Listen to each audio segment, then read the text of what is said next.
मुंशी प्रेमचंद की कहानी स्वांग एक मानवीय स्वभाव और सामाजिक मुद्दों पर आधारित महत्वपूर्ण कहानी है।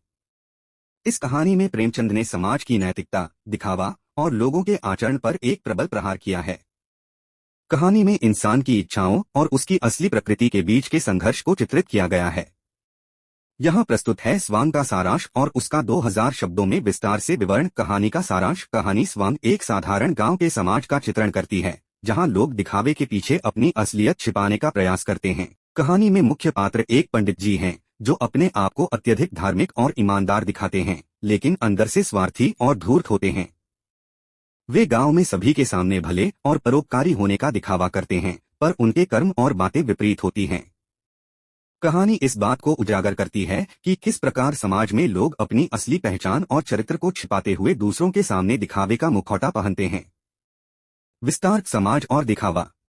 प्रेमचंद की स्वांग कहानी समाज के एक अहम पहलू को उजागर करती है, जहां दिखावा और झूठ का बोलबाला है। इस कहानी में मुख्य पात्र पंडित जी की जिंदगी एक बड़ा उदाहरण है कि कैसे लोग अपने अंदर के स्वार्थ और झूठ को छिपाने के लिए समाज के सामने एक आदर्श छवि प्रस्तुत करते हैं। पंडित जी अपने आसपास के लोगों को यह दिखाने की पूरी कोशिश करते हैं कि वे कितने धार्मिक, ईमानदार और निस्वार्थ हैं।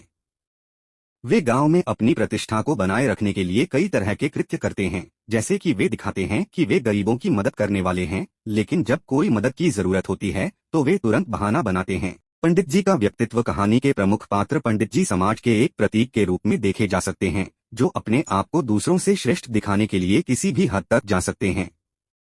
उनके घर में एक नौकरानी काम करती है, जिसे वे अपने से बिल्कुल हीन समझते हैं और उसके साथ बुरा व्यवहार करते हैं। लेकिन जब बात समाज के सामने उसकी स्थिति दिखाने की होती है, तो वे उसे ऐसे पेश करते हैं मानो वे उसका ख्याल रखते हों। उनके इस दोहरे चरित्र के कारण वे खुद को अपनी ही बनाई हुई नैतिकता के जाल में फंसा लेते हैं। लालच और दिखावे की सच्चाई। कहानी में एक महत्वपूर्ण बिंदु तब आता है जब पंडित जी के स्वार्थ और लालच का पर्दाफाश होता है। वे एक साधारण इंसान की तरह इच्छाओं और लालसाओं से भरे होते हैं, लेकिन वे अपने लालच को छिपाने के लिए धर्म और सदाचार की आड़ लेते हैं। पंडित जी के पास एक अवसर आता है जब वे कुछ धन अर्जित कर सकते हैं, लेकिन इस धन के पीछे का तरीका अनैतिक होता है। अपने सिद्धांतों और धर्म के सिद्धांतों का उल्लंघन करते हुए वे उस अवसर को हासिल करने की कोशिश करते हैं, लेकिन उनका असली चेहरा लोगों के सामने आ जाता है। समाज के दोहरे मानदंड। प्रेमचंद ने इस कहानी में समाज के दोहरे मानदंडों पर गहरी चोट की है। पंडित जी जैसे पात्र समाज में हर जगह पाए जाते हैं, जो दूसरों के सामने अपनी श्रेष्ठता दिखाने के लिए खुद को आदर्श और नैतिक दिखाते हैं, लेकिन असलियत में वे उन्हीं गुणों से कोसों दूर होते हैं। प्रेमचंद ने यह भी दिखाया है कि समाज भी इस दिखावे को पसंद करता है। लोग पंडित जी की असलियत जानते हुए भी उनके सामने झुकते हैं, क्योंकि वे सामाजिक प्रतिष्ठा और मान्यता के पीछे भागते हैं। यह कहानी समाज की उस कमजोरी को भी उजागर करती है, जहां लोग सच्चाई से अधिक दिखावे पर विश्वास करते हैं। कहानी का नैतिक संदेश। स्वांग कहानी का मुख्य नैतिक संदेश यह है कि व्यक्ति को अपनी असलियत से भागने की बजाय उसे स्वीकार करना चाहिए। दिखावा और झूठ का सहारा लेकर कोई व्यक्ति समाज में सच्ची प्रतिष्ठा प्राप्त नहीं कर सकता। अंततः सच्चाई सामने आती है और तब वह व्यक्ति अपने ही किए हुए स्वांग का शिकार हो जाता है।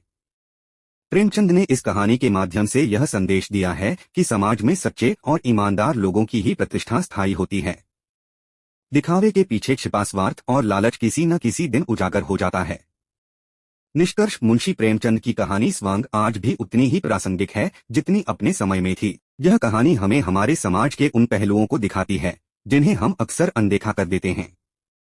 दिखावा और झूठ के पीछे छिपी वास्तविकता को प्रेमचंद ने बड़े ही सरल और सटीक ढंग से प्रस्तुत किया है। पंडित जी जैसे पात्र हमारे समाज का हिस्सा हैं, और उनकी कहानी हमें यह सोचने पर मजबूर करती है कि हम किस हद तक दिखावे के जाल में फंसे हुए हैं।